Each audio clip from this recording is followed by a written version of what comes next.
우리 하나님 말씀 에베소서 보겠습니다. 에베소서 6장 5절에서 9절까지 교독하겠습니다. 신약성경 316페이지 에베소서 6장 5절에서 9절입니다.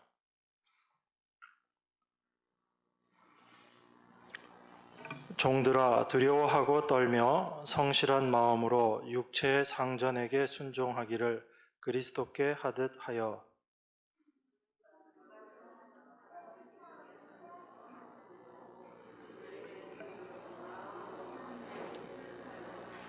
단 마음으로 섬기기를 주께 하듯 하고 사람들에게 하듯 하지 말라.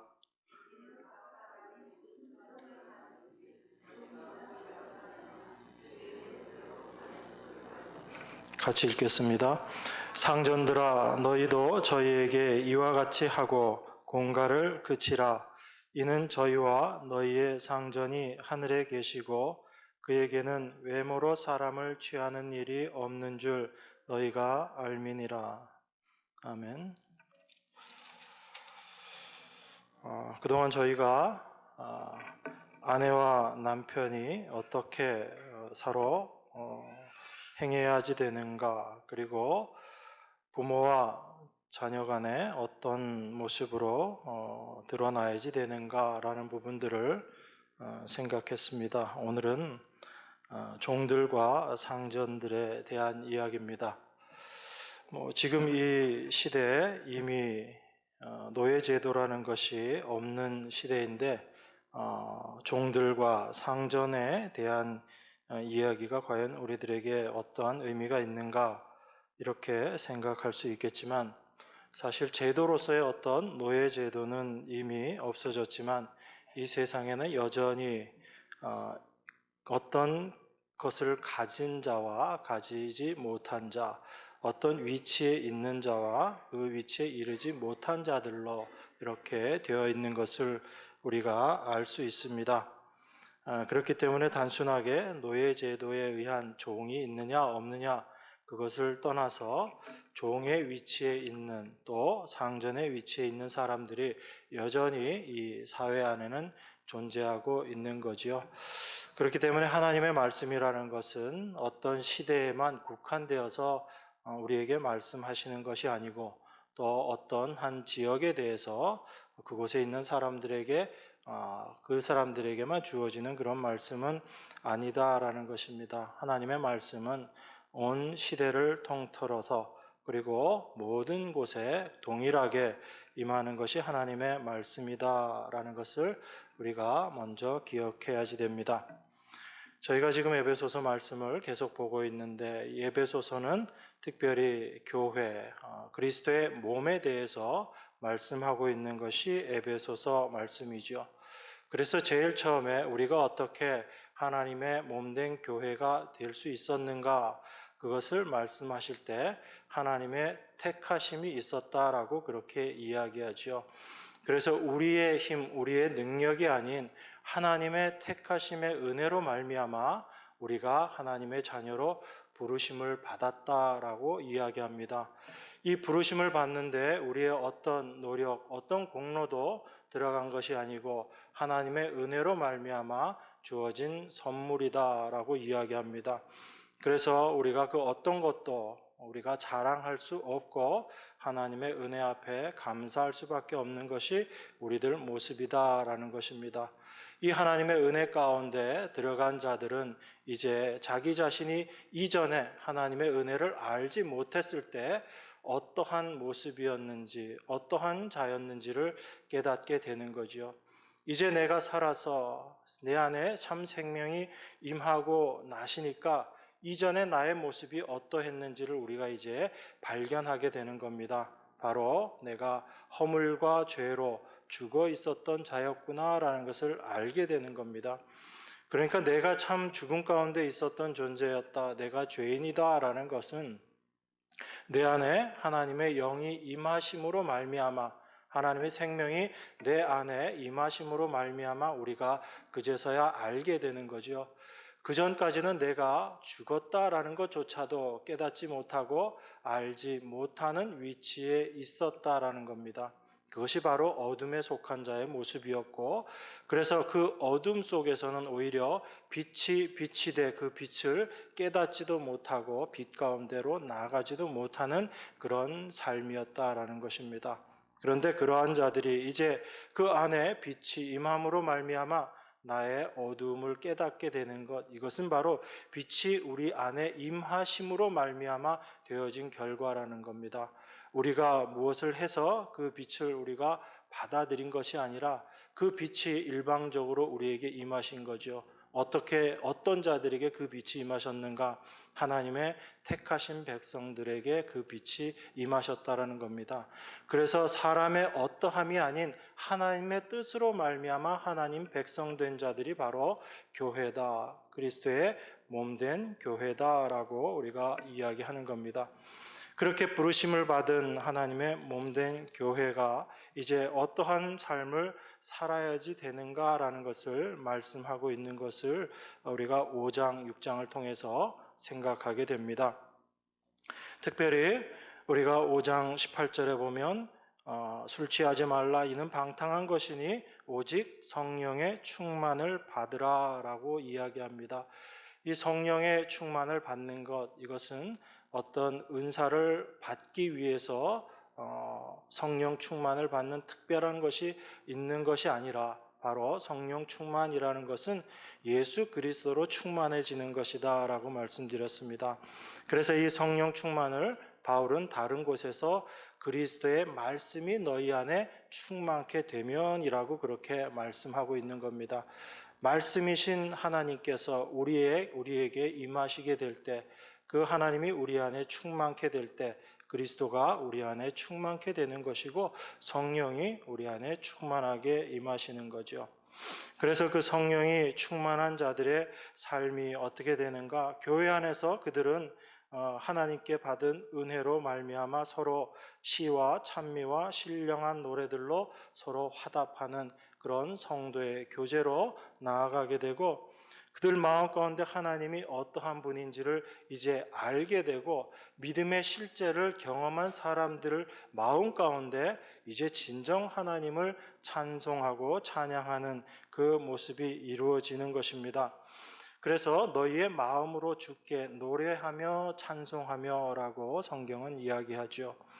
그렇게 하나님의 몸된 교회로 부르심을 받고 하나님의 은혜 가운데 그 심령의 변화를 받은 사람들이 이제 교회 안에서 성도들 간에 교회의 지체로서 어떤 삶을 살게 되는가? 그것이 바로 피차 복종하는 삶이다라고 말씀드렸습니다. 그래서 이 피차 복종하는 삶은 누가 제일 먼저 이루셨는가? 바로 하나님이신 예수 그리스도께서 이 땅에 육신을 입고 오셔서 죽기까지 순종하심으로 십자가에 달리심으로 하나님의 말씀이 어떻게 이 땅에 이루어지는가라는 것을 우리에게 보여주신 거죠. 그래서 그 예수 그리스도의 순종하심, 복종하심으로 말미암아 교회로 부르심을 받은 자들에게 그 그리스도의 영이 우리 안에 계시기 때문에 성도들의 삶 가운데 반드시 나타나게 되는 것이 하나님 앞에 복종하는 모습인 겁니다.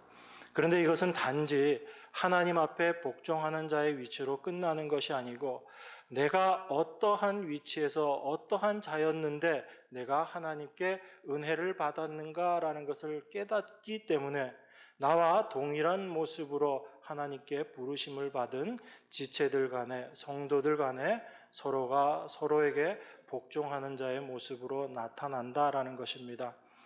복종이라는 것이 반드시 상하 관계 속에서 낮은 자가 높은 자에게 복종하는 그 차원이 아니고 하나님께로 부르심을 받은 자들은 자기의 위치와 상관없이 내가 어떤 위치에 있었던지를 알기 때문에 이제 성도에 대해서도 복종하는 모습으로 나타날 수밖에 없다라는 것입니다.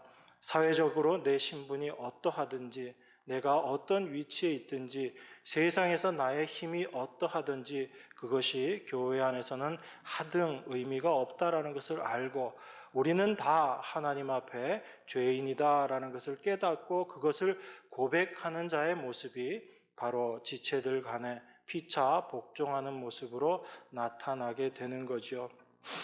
그래서 내 안에 그리스도가 계심이, 내가 하나님의 말씀으로 충만케 되어 있음이 우리의 삶을 통해서 나타나게 되는데, 그 나타나는 모습이 바로 아내가 남편에게 복종하고 남편은 아내를 사랑하고, 그리고 자녀는 부모에게 순종하고, 부모는 자녀들을 노엽게 하지 않고 주의 훈계로 교양하고 양육하는 모습으로 나타나게 되는 것입니다. 우리 안에 계신 성령님을 제외하고 우리가 이 말씀들을 그냥 바라보게 되면 우리가 이러한 일들을 행해야지 되는 하나의 율법으로밖에 다가오지 않습니다. 그래서 이 말씀들이 우리 안에서 되어지지 못하고 그냥 법으로 다가와 버리면 아내는 늘 이렇게 얘기하겠죠. 남편, 당신은 왜 나를 사랑하지 않습니까? 이렇게 이야기할 것이고, 남편들은 어떻게 이야기할까요? 아내여, 왜 남편에게 복종하지 않는가? 이런 말을 하게 될 것입니다. 그렇지만 우리 안에 하나님의 은혜와 사랑을 온전히 경험하고 깨닫게 되면 먼저 남편에게 복종하는 아내가 되어지고, 아내의 복종을 이야기하기 전에 그리스도의 사랑으로 사랑하지 못하는 자기 자신을 발견하게 되고, 그래서 그 그리스도의 사랑으로 아내를 사랑할 수 있게 해달라는 기도를 하는 남편으로 되어지는 거죠. 이것이 우리의 힘으로 되는 것이 아니다라는 것입니다.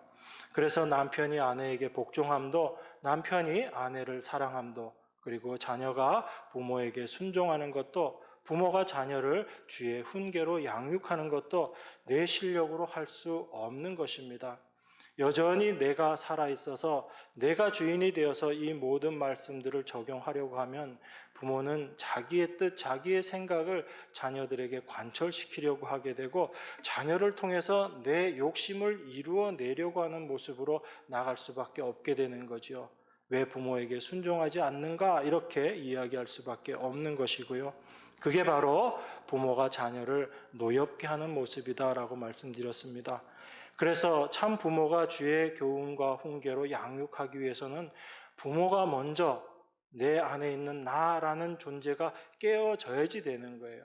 그래서 내가 십자가에 무너지지 않고서는, 그 주의 말씀이 무엇인지 내 안에 분명히 녹아지지 않고서는 주님의 말씀으로 훈계하고 양육한다라는 것이 불가능한 것입니다.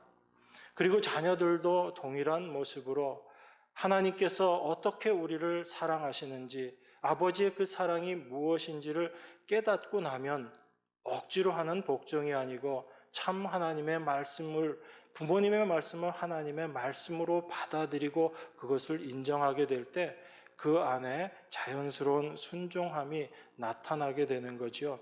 그래서 그리스도인의 삶이라는 건요, 우리가 우리 힘으로 뭔가를 해내고 내 의지로 하는 것이 아니고 내 안에 들어오신 그리스도로 말미암아 그 그리스도께서 일하심으로 우리 삶 가운데 그러한 모습이 나타나는 겁니다.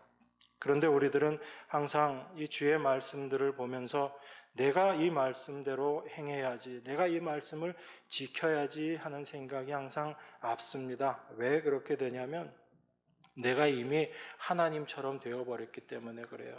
타락한 우리 인간의 본성은 내가 이제 하나님처럼 되어서 그 하나님의 말씀을 내가 지키는 자의 위치에 서려고 하고, 그 하나님의 말씀을 내가 지켜내어서 그 말씀을 지키는 나를 하나님처럼 높이려고 하는 것이 우리 본성 안에 자리 잡고 있거든요.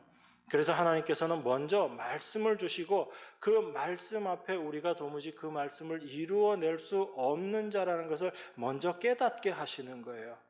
그래서 그 하나님 말씀 앞에 철저하게 내가 부서진 자들은 이제 나를 의지하지 않고 누구를 의지하게 되는가? 내 안에 계신 그리스도를 의지하는 그 모습으로 나아가는 거죠. 그래서 하나님은 먼저 그 빛을 통해서 우리가 얼마나 죄인된 존재인가, 우리 안에 있는 죄악이 어떤 것인가 라는 것을 먼저 깨닫게 하는 겁니다. 그래서 아내들에게 자기 남편에게 복종하기를 말씀하는 이 말씀을 보면서도 복종으로 나아가기보다는 먼저 무슨 생각이 드냐면 내가 왜 남편에게 복종해야지 되는가, 이 생각이 이 속에서 먼저 올라오는 것을 깨닫게 하시고 알게 하시는 거예요. 이 부모와 자식 그리고 아내와 남편 이런 관계보다 사실은 우리를 더 힘들고 어렵게 하는 것이 오늘 본문의 말씀이거든요. 오늘 본문을 보면 종들아 두려워하고 떨며 성실한 마음으로 육체의 상전에게 순종하기를 그리스도께 하듯 하여라고 이렇게 이야기합니다. 여러분, 여기서 이야기하는 종이라는 것은 노예라는 뜻이거든요. 지금은 제도적으로는 법적으로는 이런 노예라는 것이 다 없어졌지요. 그런데 여러분, 이 노예라는 것은 어떤 위치에 있는 자입니까?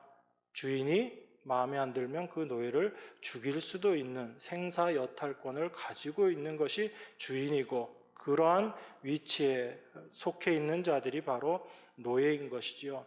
그러면 이 노예의 위치에 있는 사람들 입장에서 그 상전에게 복종하라라는 이 말씀이 과연 마음 가운데 쉽게 아멘 하고 나아갈 수 있겠는가 하는 겁니다.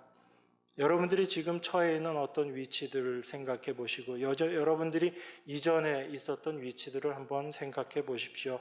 여러분들이 어떤 사람의 밑에 있었을 때도 있고 여러분들이 어떤 사람들을 다스리는 위치에 있었을 때도 있었을 겁니다. 그런데 내가 낮은 자의 위치에 있었을 때 일방적으로 복종을 이야기하면 거기에 쉽게 수긍이 돼요, 안 돼요? 안 되지요. 먼저 우리는 어떻게 생각합니까? 복종을 이야기하면 그렇게 복종하라고 이야기하는 그 말이 옳은가 그른가를 먼저 따지게 되죠. 그래서 옳으면 쫓아가고 옳지 않다라고 생각하면 그것을 따르지 않는 겁니다. 그게 세상이 생각하는 그런 모습이거든요. 그런데 하나님은 지금 그 세상 사람들에게 이야기하는 것이 아니고 하나님의 백성들에게 이야기하시는 거거든요. 하나님께서 교회의 몸된 지체로 부른 하나님의 자녀들에게 지금 이야기합니다. 그 하나님의 자녀 중에 종들도 있을 수 있고 상전들도 있을 수 있는 거죠. 그 종에게 하나님께서 말씀하십니다. 종들아, 두려워하고 떨며 성실한 마음으로 육체의 상전에게 순종하라라고 이야기합니다.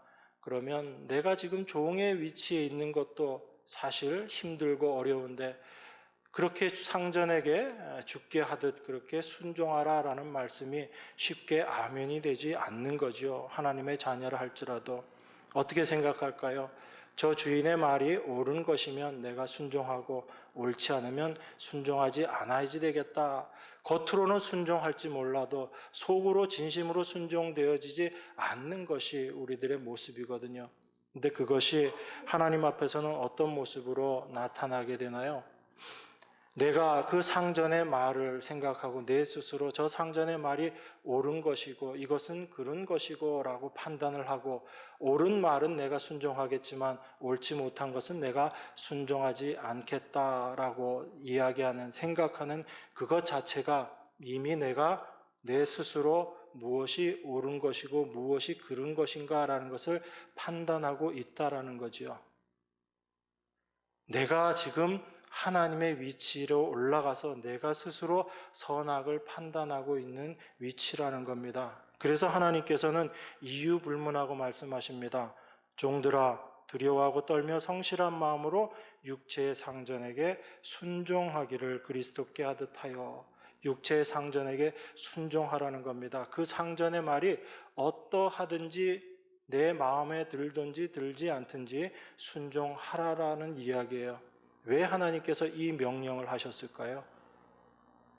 그 종들의 위치, 그 종이라는 것 그 자체도 힘들고 어려운 위치인데 그들에게 하나님께서는 상전에게 무조건 순종하라고 그래요. 왜 그렇게 하셨을까요?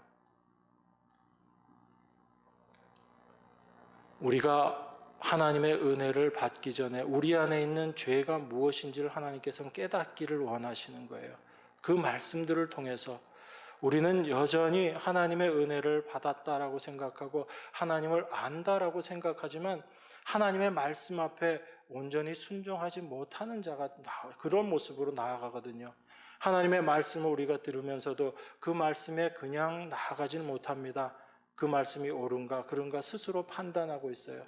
하나님의 말씀을 하나님의 말씀으로 받는 것이 아니고 그저 한 사람의 말로 우리가 받아들이는 경우가 너무 많다라는 겁니다. 하나님은 지금 이 종들에게 순종을 이야기하시면서 단순히 상전에게 순종하는 그것 자체만을 위한 것이 아니고 그 종이라는 그 안에 들어있는 참된 죄가 무엇인지를 지금 깨닫게 하시기 위해서 하나님께서는 그 일을 하시는 거거든요. 그런데 우리가 그것을 알지 못하면 그저 하나님의 말씀을 순종하느냐 순종하지 못했느냐만 그것만 생각합니다.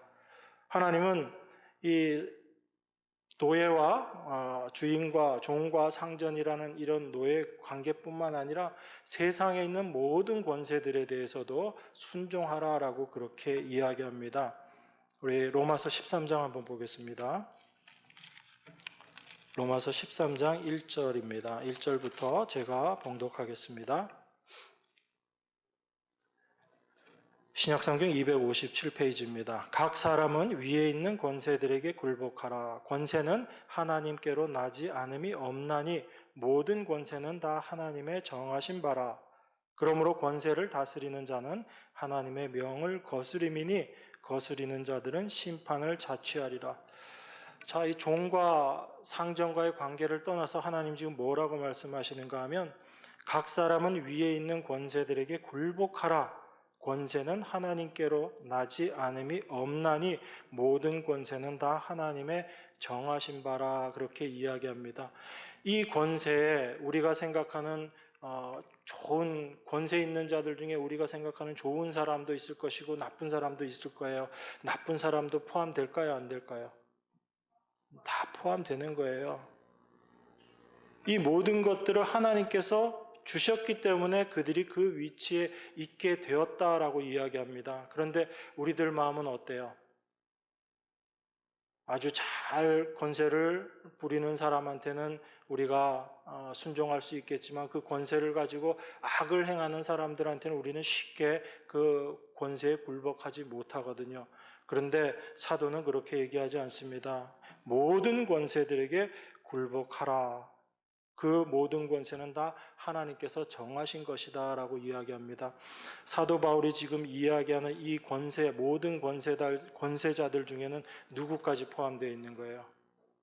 사도 바울을 나중에 죽였던 로마의 황제 네로까지도 다 포함되어 있는 겁니다. 사도는 지금 그러한 권세들에조차도 다 순종하라라고 그렇게 이야기하는 거예요.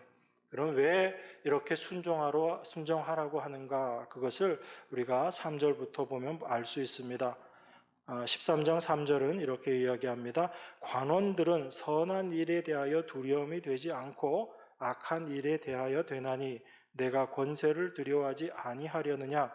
선을 행하라. 그리하면 그에게 칭찬을 받으리라. 그는 하나님의 사자가 되어 내게 선을 이루는 자리나 그러나 내가 악을 행하거든 두려워하라. 그가 공연히 칼을 가지지 아니하였으니 곧 하나님의 사자가 되어 악을 행하는 자에게 진노하심을 위하여 보응하는 자니라. 그러므로 굴복하지 아니할 수 없으니 노를 인하여만 할 것이 아니요 또한 양심을 인하여 할 것이라. 왜 이런 권세들을 하나님께서 주셨다고 그럽니까? 관원들을 왜 세우셨다고 이야기하죠? 여기에 보니까 관원들은 선한 일에 대해서는 우리에게 두려움을 주는 대상이 아니다라는 겁니다. 그럼 관원들이 두려움의 대상으로 올 때는 언제 우리에게 두려움의 대상이 되는 거죠? 우리가 악을 행할 때라는 겁니다. 그러면 하나님께서 이 세상의 권세들을 두고 그 권세들을 하나님께서 다 세우신 목적은 그 권세를 순종하느냐 순종하지 않느냐 사실 그걸 위해서 하나님께 권세를 세우신 것이 아니고 그 권세들로 말미암아 우리 안에 있는 악을 드러내시기를 위해서 하나님께서 이 권세들을 다 세우신 것이다라는 것입니다. 그러니까 단순히 우리가 그 권세들에게서 순종하라라는 것은 순종하느냐 아니냐의 그것을 이야기하기보다는 그 말씀 앞에 순종되어지지 못하는 우리 자신의 모습을 발견케 하시기 위함이라는 거예요. 여러분들이 하나님 앞에 순종한다라고 이야기하지만 여러분이 정말 그 보이지 않는 하나님께 순종하는지 안 하는지 여러분 알아요, 몰라요? 안다라고 말씀하시는 분도 계시겠지만 사실 잘 모르죠. 내가 정말 하나님 앞에 순종하고 있는가, 그것이 잘 드러나지 않습니다. 그런데 언제 보이지 않는 하나님을 우리가 잘 순종하고 있는가라는 것을 확인할 수 있게 되냐면요, 이런 말씀들을 통해서 우리가 확인하는 거예요. 아내에게 주신 말씀, 남편에게 주신 말씀, 부모에게 주신 말씀, 자녀들에게 주신 말씀, 종에게 준 말씀, 상전들에게 준 이 말씀을 우리가 지키지 않고 순종하지 못하는 모습을 통해서 내가 정말 하나님 앞에 순종하는 자인가라는 것을 하나님께서 들추어 내시는 거예요. 우리는 늘 우리 자신에게 속고 살아요, 여러분. 오히려 밖에서 나를 속이는 것보다 우리 자신을 속이는 존재가 누구냐면 우리 안에 있는 나라는 존재예요.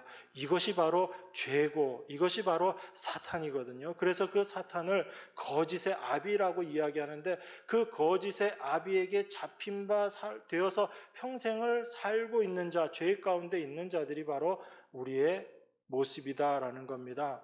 그래서 우리는 우리 자신에게 속아요. 그래서 하나님의 그 말씀을 순종하지도 않으면서 겉으로 드러나는 부모에게도 올바로 하지 못하는 그런 모습을 보면서 예수님께서 고르반이라는 것을 이야기를 하셨죠.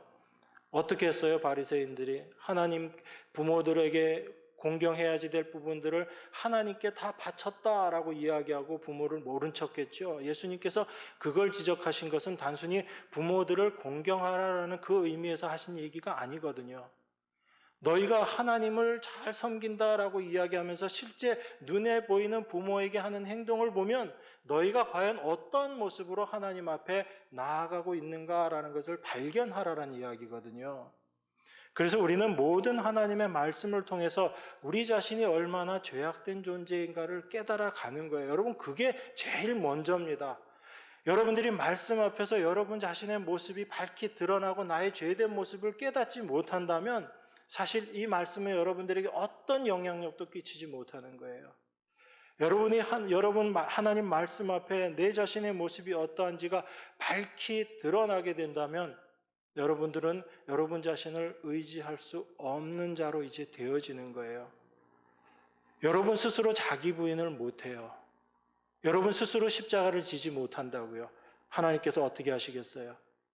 여러분들을 하나님의 원하시는 거룩하고 흠이 없는 자의 그 모습으로 하나님께서 완성시켜 가셔야지 되는데, 여러분 스스로의 힘으로는 그 일을 감당할 수 없고 그렇게 할 수 없기 때문에 하나님께서 여러분 삶 가운데 개입하시는 거예요.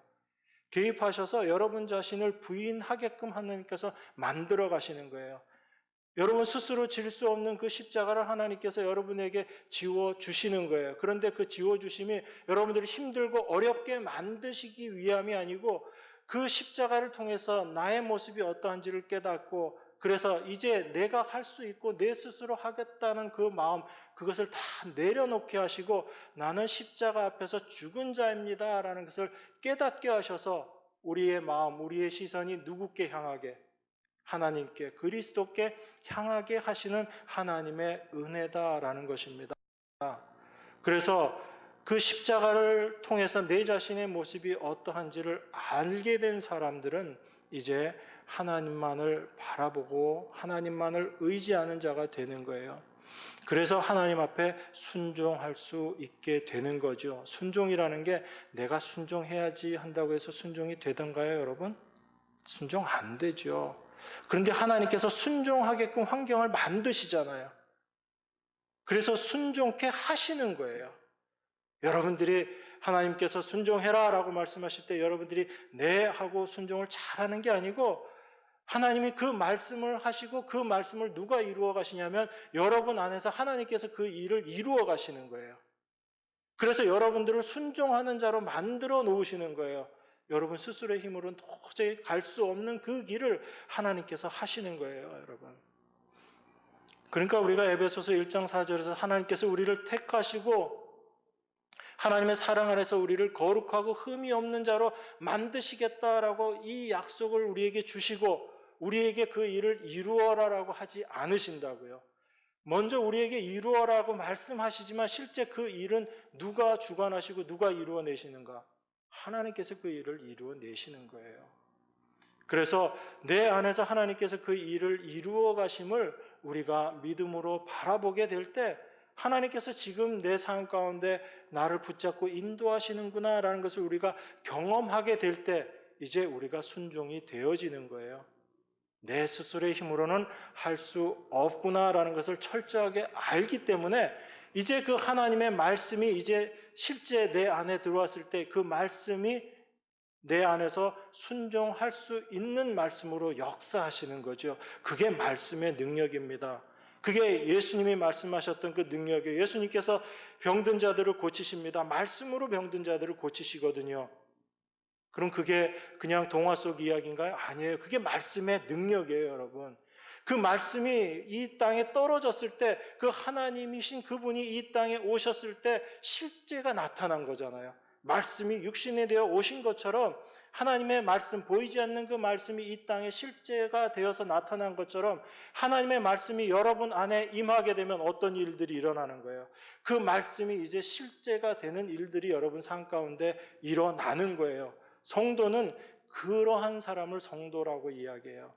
하나님의 말씀을 듣고 내가 그 말씀을 이루는 자들이 아닌 그 하나님의 말씀이 내 안에 임해서 그 말씀이 살아서 역사하게 되므로 말씀으로서 그것이 실제가 되어지는 자들, 그게 바로 성도입니다. 그래서 성도들은 내가 어떠한 일을 이루어 놓더라도 내 안에서 어떤 순종이 나오고 어떤 봉사가 나오고 어떠한 헌신이 나오더라도 우리의 고백은 이거 하나밖에 없는 거예요. 나의 나된 것은 하나님의 은혜입니다. 내가 이것을 한 것은 내가 아니요 내 안에 계신 그리스도께서 이루신 것입니다 라는 이 고백을 할 수밖에 없는 자로 하나님께서 만들어 가시는 거예요. 그게 하나님께서 우리에게 하나님의 실제 이 땅에 오셔서 예수 그리스도를 통해서 온전히 다 이루어 놓으시고 그리고 부활하셔서 성령을 우리에게 임하게 하심으로 말미암아 우리에게 성령을 주심으로 말미암아 그 모든 것을 이루신 성령이 우리 안에 계심으로 그 안에 계신 우리 안에 계신 성령께서 이제 이 일들을 이루어 나가시는 거죠. 그래서 하나님은 우리에게 이렇게 말씀하시는 거예요. 아내들이여 남편에게 복종해라. 자녀들아 부모들에게 순종해라. 종들아 상전에게 복종해라 라고 이야기하시는 거예요. 그 말씀을 통해서 우리 스스로는 도무지 이것을 할 수 없는 자다라는 것을 하나님께서는 드러내시고 이제 하나님께서 내 안에서 그 일을 어떻게 이루어 가시는가 그것을 우리에게 보여주시는 거죠. 그래서 권세들을 세우고 그 모든 권세들을 하나님께서 세우지 않은 권세가 없다라는 것은 그 권세들에게 단순히 순종하는 것을 원하는 그것이 아니고 그 권세들 앞에서 우리 자신이 어떤 죄인의 모습으로 나타나게 되고 우리 속에 있는 죄가 어떻게 드러나게 되는가라는 것을 보이시기 위함인 거예요. 그래서 이 노예 제도라는 이런 불합리한 제도를 성경에 오히려 이 노예에 대해서 종에 대해서 성경은 이야기를 하고 있는 겁니다. 그거는 성경이 노예 제도를 인정했다 인정하지 않았다 그 차원의 문제가 아니에요, 여러분. 우리는 늘 어디에 속해서 살고 있어요? 이 땅에 발을 디디고 사니까 눈에 보이는 것을 실제로 생각하고 산다고 그랬죠. 제가 지난 시간에도. 우리는 보이는 게 전부인 것처럼 생각하고 보이는 걸 실제로 생각하며 살아가요. 내가 종으로 태어났으면 나는 그냥 종이겠거니라고 생각하고 살아가는 것이 우리들의 모습인데 하나님은 어떤 사람은 종으로 태어나게 하고 어떤 사람은 상전으로 태어나게 하셔서 하나님은 무엇을 이루어 가시는가 하면 이 땅에 우리 눈에 보이는 것이 전부가 아니고 보이지 않는 실제가 따로 있다라는 것을 경험하게 해주시는 거예요. 그래서 눈에 보이는 것만을 의지하면서 살아가는 당신의 백성들을 보이지 않는 것을 소망하면서 살아가는 자로 만들어내시는 거예요. 그게 믿음입니다.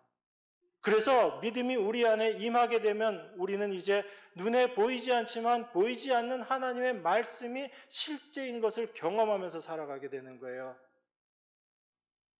그래서 우리 히브리서에도 보면 믿음의 선진들에 대해서 이야기할 때 뭐라고 얘기해요? 히브리서에서 믿음에 대해서 제일 처음에 이야기할 때 믿음은 보이는 거래요? 보이지 않는 거래요?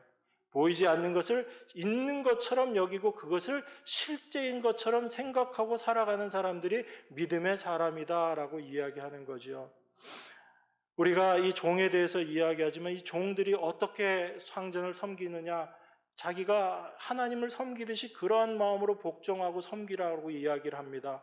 그리고 상전들에게도 동일하게 이야기를 해요. 여러분, 오늘 본문 말씀을 보면 상전들도 이와 같이 할지니라고 이야기를 하고 종들에게 공갈하지 말고 그들에게 종들이 하는 것처럼 똑같은 모습으로 행하라라고 이야기합니다. 여러분, 종들이 상전에게 복종하고 순종하고 그렇게 하듯이 상전들도 종들에게 똑같이 그렇게 하라라고 이야기하면 그 종과 상전의 구별이 있어져요, 없어져요? 없어지는 거예요, 여러분. 제가 지금 뭘 말씀드리고자 하는 거냐면요, 이 세상의 신분으로는 종과 상전이 여전히 있을 수가 있어요. 그런데 참 복음 안으로, 말씀 안으로 들어오게 되면 내 위치가 종이든지 내 위치가 상전이든지 아무 의미가 없어진다는 이야기예요.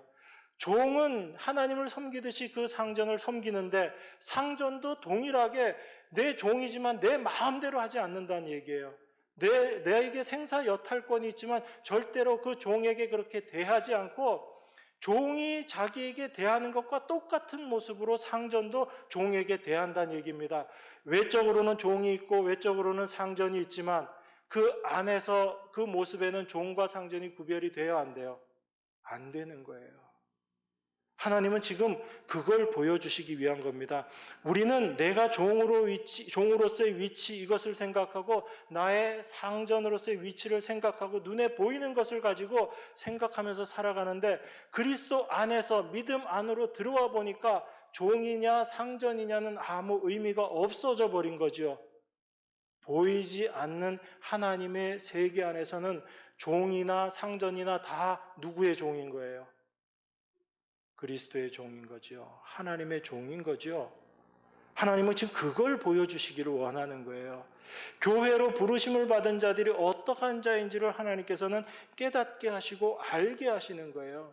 그래서 사도가 이렇게 노예들에 대해서, 종들에 대해서 이야기하면서 절대로 노예제도, 이 종이라는 이 제도를 없애기 위해서 종들은 투쟁해야지 됩니다, 그런 얘기를 안 하는 거라고요. 그런 이야기를 할 필요가 있어요, 없어요? 없는 거예요. 외적으로는 세상 사람들이 바라보기에는 종이고 상전의 모습이지만 그리스도 안에서는 다 하나님의 종이고 하나님의 은혜 안에서는 그들이 다 자유자이기 때문에 종이나 자유자나 상전이나 아무런 구별이 없는 거거든요. 하나님께서는 그것을 보게 하시기를 원하시는 거예요. 외적으로 보이는 종과 상전이 아니고 보이지 않지만 하나님의 나라 안에서 우리들이 어떤 모습으로 임하게 되는가를 보게 하시는 거죠. 그것이 우리에게 믿음이라는 겁니다. 내가 비록 지금 종이지만 저 상전을 내가 하나님 섬기듯이 그러한 섬김의 모습을 통해서 이미 내가 보이지 않는 하나님의 나라에 속한 자다라는 것을 이제 경험하면서 살아가는 거예요.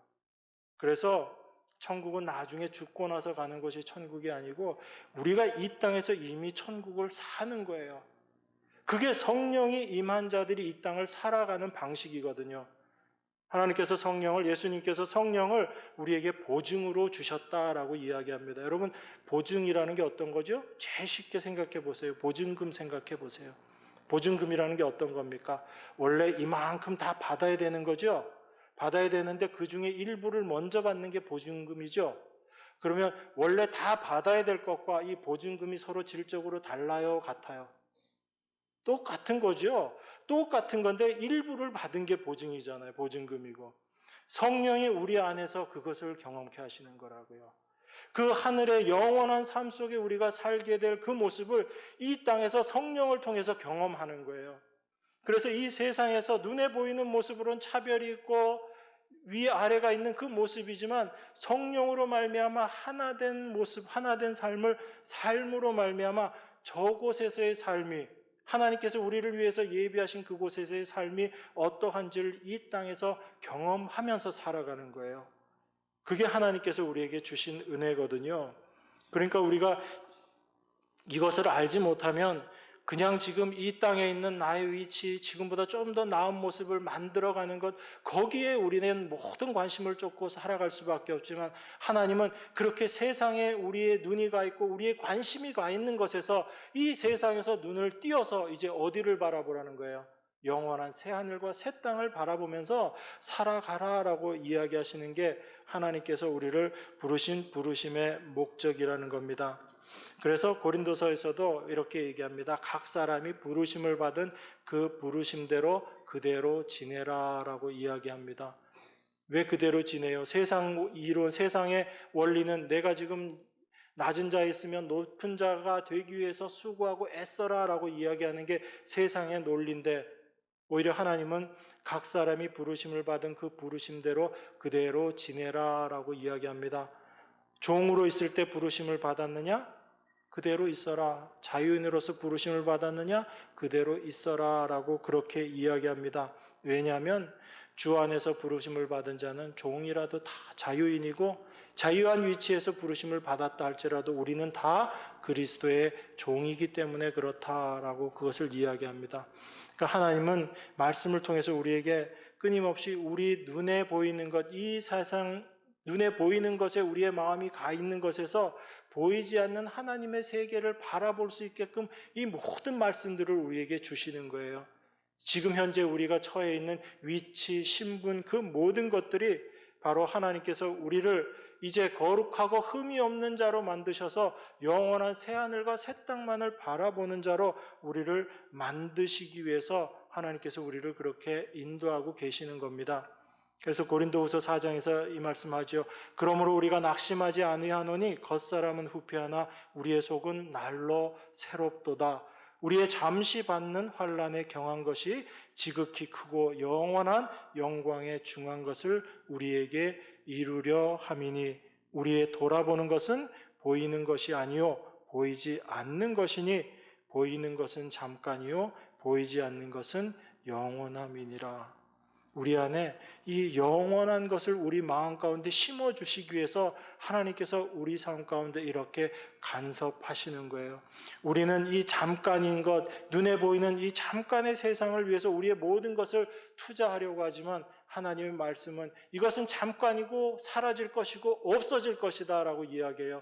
우리는 영원한 것, 사라지지 않는 것, 하나님의 그 영원하신 가운데로 우리의 시선이 향해져야지 되고, 그것을 바라보는 자로 하나님께서 우리를 세우시기 위해서, 그래서 우리를 거룩하고 흠이 없는 자로 만드시기 위함이다라는 것입니다. 이게 하나님이 우리에게 말씀을 주시고 명령하시는 목적인 겁니다.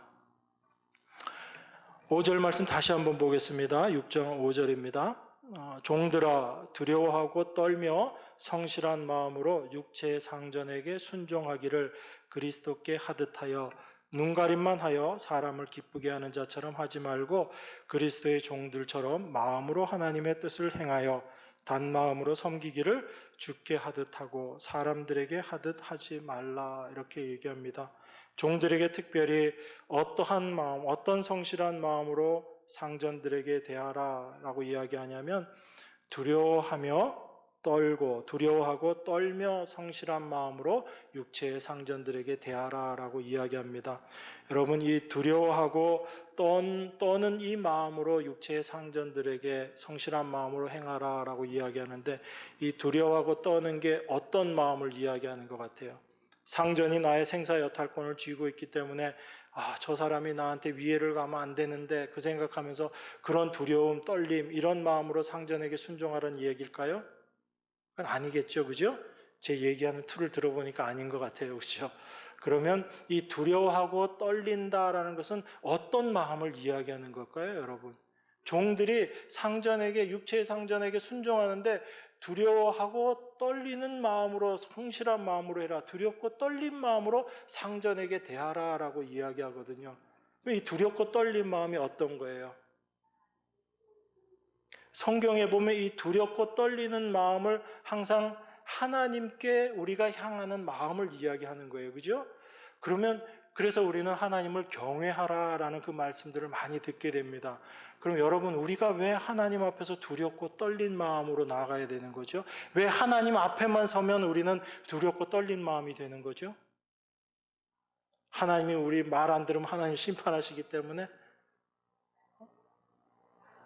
하나님의 말씀을 우리가 순종하지 않으면 하나님이 우리를 벌 주시기 때문에 그래서 두려운 걸까요? 하나님 말씀대로 우리가 순종 안 하면 하나님이 좋은 거 안 주시기 때문에? 여러분, 베드로가 밤새 고기를 잡았는데 물고기 한 마리도 못 잡았어요. 그죠? 근데 주님이 오셔서 말씀을 전하시고 베드로에게 얘기하십니다. 깊은 데 가서 그물 던져라 라고 이야기하세요. 베드로가 그 말을 순종해서 그물을 던집니다. 던졌더니 어떻게 된 거예요? 그물이 찢어질 정도로 많은 고기가 잡혔어요. 그럼 베드로가 어떻게 반응을 해야 맞죠? 한 마리도 못 잡았는데 엄청나게 많은 고기를 잡은 거잖아요. 주님 감사합니다. 이 많은 고기 잡게 해주셔서 감사합니다. 그래야지 우리의 생각에 맞는 거잖아요. 근데 베드로가 뭐라고 이야기하죠? 그 물고기 많이 잡게 해주시는 주님이 나한테 내 옆에 늘 계셔야지 내가 계속 물고기 많이 잡을 텐데, 베드로는 뭐라고 이야기하는 거예요? 주님, 나를 떠나시옵소서. 나를 떠나소서. 나는 죄인입니다. 나는 죄인으로서이다. 그렇게 이야기하거든요. 그럼 베드로가 지금 그 주님을, 이전에 알던 주님이, 그 주님이 어떤 분인가를 지금 베드로가 알게 된 거예요. 이분이 바로 하나님이시구나. 단순히 내가 물고기 많이 잡게 도와주시는 분이 아니고 이분이 하나님이시구나라는 것을 베드로가 깨달은 거예요. 그 하나님 앞에 서게 되니까 자기 안에 있었던 그 죄의 모습이 다 보여지는 거예요. 다 들춰지는 겁니다. 하나님 앞에 죄인이 서게 되면 그 하나님 앞에 자기의 죄를 가릴 수 있는 그 어떤 죄인도 없는 거예요. 하나님의 빛 앞에 우리의 본질이 다 낱낱이 드러나는 겁니다. 예수 그리스도의 그 말씀을 통해서 베드로는 그 주님이 바로 하나님이시라는 걸 깨닫게 되고 그 하나님 앞에 자기 자신의 모습이 어떠한지를 철저하게 발견한 거예요. 그래서 그 주님 앞에 이 죄인이 도무지 설 수 없습니다. 그래서 주님, 나를 떠나시옵소서. 나는 죄인입니다. 라는 그 고백을 하게 되는 거예요. 똑같은 고백을 누가 또 해요? 이사야도 그 고백을 하잖아요. 이사야가 영광 중에 거룩하신 하나님을 만났습니다. 그랬더니 이사야가 뭐라고 이야기해요? 화로다 나여 망하게 되었도다. 왜 그렇죠? 그 거룩하신 하나님 앞에 자기 자신이 드러나게 되니까 내가 죄인이라는 게 다 드러날 수밖에 없는 거예요. 죄인으로서 하나님 앞에 서게 되면 어떻게 되는 거죠? 망하는 자가 되는 거예요. 죽는 겁니다. 그 하나님 앞에 자기 자신의 모습이 드러나게 될 때 죄인은 절대로 주님 나와 함께 계십시오 이렇게 할 수가 없는 거죠. 나를 떠나시옵소서 이 말씀밖에 할 수 없는 거예요.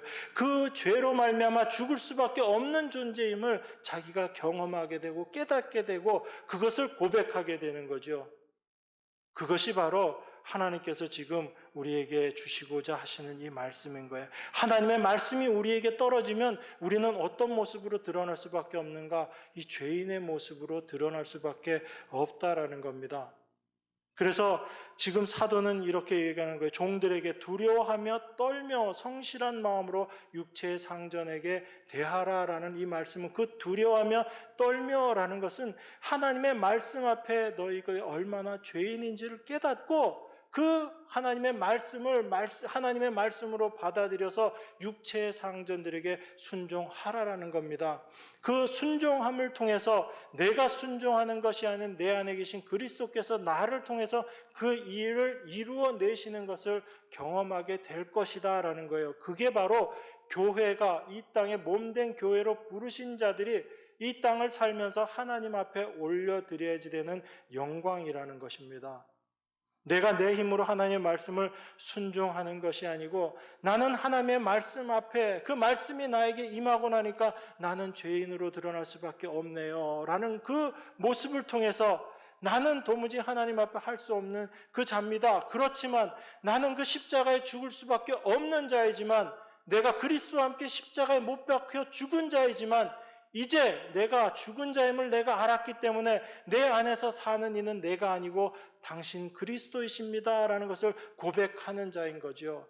그래서 이제 그것을 고백하고 그것을 아는 자들은 내가 이제 육체 가운데 사는 것은 나를 위해서 자기의 목숨을 버리신 그 예수 그리스도를 믿는 그 믿음 하나 가지고 산다라는 이 고백을 하는 거예요. 그전에는 내가 주인이 되어서 내 인생을 살아가고 내 삶을 살아갔었지만 이제 나는 그 십자가 앞에 내 자신이 드러나기는 아무것도 할 수 없는 그 죄인의 모습으로 드러나고 나는 그 죄로 말미암아 그리스도와 함께 십자가에 달린 자구나라는 것을 내가 발견하게 될 때 이제 나를 의지하지 않고 주님만 의지하면서 살아가는 자의 삶을 살아가게 된다라는 겁니다. 그래서 사도가 빌립보서 2장에서 너희가 항상 복종하여 두렵고 떨림으로 너희 구원을 이루라라고 이야기하는 겁니다. 우리가 우리의 구원 어떻게 이루어내죠? 우리의 두렵고 떨림으로 나는 죄인입니다 라는 이 고백을 통해서 하나님께서 내 안에 말씀하신 그 구원을 이제 이루어내시고 완성시켜 가시는 거죠. 성도는 이것을 경험하면서 살아가는 자들이에요. 이 믿음이 우리에게 임한 자들이 바로 이 믿음 가지고 살아가는 자들이 성도인 겁니다. 이 믿음 하나님께서 우리에게 은혜로 주신 거죠. 그래서 우리는 날마다 감사할 수밖에 없고 그 감사함으로 날마다 살아가는 겁니다. 그래서 이것을 경험한 자들이, 이 말씀이 내 안에서 경험되어진 자들이 어떤 모습으로 살아가게 되는가? 눈가림만 하고 사람을 기쁘게 하는 자처럼 하지 않고 그리스도의 종들처럼 마음으로 하나님의 뜻을 행하고, 여기서 마음으로 하나님의 뜻을 행한다는 건 마음으로라는 이야기는 원어는 생명으로라는 이야기예요. 내 생명을 바쳐서 하나님의 뜻을 행한다라는 겁니다. 이게 이전엔 도저히 내가 할 수 없었던 그 일인데 내 안에 계신 그리스도께서 이 일을 이루어 내시는 거예요. 단마음으로 섬기기를 주께 하듯 하고 사람들에게 하듯 하지 말라라고 이야기합니다. 이 단마음이라는 게 온전한 마음이라는 거거든요. 마음 모두를 통틀어서 하나님께 그렇게 행하라라는 이야기입니다. 예전에는 우리가 이렇게 못했죠. 늘 어떤 마음이었어요? 두 마음이었죠. 늘 그 두 마음으로 하나님을 올바로 섬기지도 못하는 그런 모습이었는데 이제 이 단마음으로, 한 마음으로, 온전한 마음으로 하나님을 섬기는 자로 하나님께서 우리를 인도하시고 끌고 가신다라는 겁니다. 여러분, 이게 하나님께서 지금 종들에게라고 하시는 말씀을 통해서 우리에게 주시는 거예요. 두렵고 떨림으로 그 하나님 앞에, 그 육체의 상전들 앞에 우리가 두렵고 떨림으로 쓸 때 그 두렵고 떨림이 바로 하나님 앞에 서는 그런 모습으로 우리를 인도하시겠다라는 겁니다. 그런데 상전들아, 너희도 저희에게 이와 같이 하고 공갈을 그치라. 이는 저희와 너희의 상전이 하늘에 계시고 그에게는 외모로 사람을 취하는 일이 없는 줄 너희가 알미니라 라고 이야기합니다. 상전도 어떻다는 이야기예요? 내가 지금 상전의 위치에 있지만 비록 너희가 상전의 위치에 있는 자들이 있을지라도 어떻게 행하라는 이야기입니까? 종들이 그 육체의 상전에게 행하는 것과 똑같은 모습으로 너희들도 그렇게 행하라라고 이야기합니다. 그것을 행함을 통해서 무엇을 알아가는 거죠? 종들이나 상전들이나 참 상전은 하늘에 계신 하나님 아버지임을 깨달아가는 거예요. 그걸 알아가는 겁니다. 그리고 그 하나님에게 있어서는 외모로 사람을 취하는 일이 없음을 알게 되는 거예요. 그 사람이 상전이든지 아니든지, 죄를 짓는 자든지 죄를 짓지 않는 자든지 다 동일한 죄인으로 하나님의 은혜가 필요한 자임을 깨닫게 하고 그 하나님의 은혜 앞에 감사하는 자로 만들어 나아가시는 겁니다. 그래서 하나님은 우리 눈에 보이는 것들을 통해서 이것이 전부가 아니고 이것을 통해서 무엇을 바라보게끔 하시는 거예요? 보이지 않는 참 하나님의 세계를 우리에게 바라보게 하시는 그 믿음을 우리에게 주시고, 그리고 그 믿음의 내용이 무엇인지를 깨닫게 하시고 알게 하시는 거예요.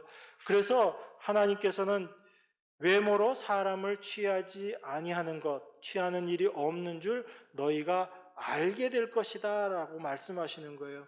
우리 믿음의 온전한 사람이 되기 위해서는 에베소서에 뭐라고 이야기해요? 4장에 보면 우리의 믿음과 그리고 아는 것이 하나가 될 때 온전한 자가 된다고 얘기하죠. 하나님께서 우리에게 믿음을 주시고 그 믿음을 통해서 우리의 삶을 인도해 나가시면서 하나님께서 주신 그 믿음, 하나님의 말씀이 무엇인지를 우리 안에 경험케 하시고 깨닫게 해 주시는 거예요. 그래서 그 믿음과 아는 것이 하나가 되어질 때 우리는 참 온전한 하나님의 백성으로 살아가게 되는 거거든요. 그런데 이 일을 누가 하시는 거예요? 하나님께서 하시는 거예요. 그래서 우리가 잘 아는 히브리서 11장에 보면 그 말씀 나오죠. 아브라함과 이삭과 야곱이 하나님이 약속하신 가나안 땅에 갔으면서도 그들이 어디에 거했다고 그래요? 아주 멋있는 집 지어놓고 살았다고 그래요? 아니면 장막에 거했다고 그래요? 장막에 거했다고 그러죠. 왜 그렇게 장막에 거했다고 이야기하죠? 히브리서는 아브라함이나 이삭이 다 하나님께서 약속하신 가나안 땅에 갔는데, 그럼 가나안 땅에 갔으면 이제 집 제대로 짓고 살아야 되잖아요. 근데 집 안 짓고 장막 짓고 살았다고 그럽니다. 왜 장막을 지었다고 그래요? 왜냐하면 그들에게는 하나님이 경영하시고 지으실 터가 있는 성을 바랐습니다라고 이야기를 해요. 이 땅에 그들 눈에 보이는 가나안에 이르렀지만 그들은 무엇을 보고 산 거예요? 이 눈에 보이는 가나안에서 집 짓고 이것이 전부다라고 산 게 아니고, 이 가나안은 무엇을 보여주기 위한 것이었는가? 영원한 하나님의 준비하신 그 새로운 성을 보여주시기 위해서 하나님께서 우리를 가나안으로 불러주셨다라는 걸 믿음으로 보여주는 거죠. 그래서 아브라함, 이삭, 야곱이 가나안 땅에 살면서도 장막에 거했어요. 그 장막은 언제든지 버리고 갈 수 있는 거거든요.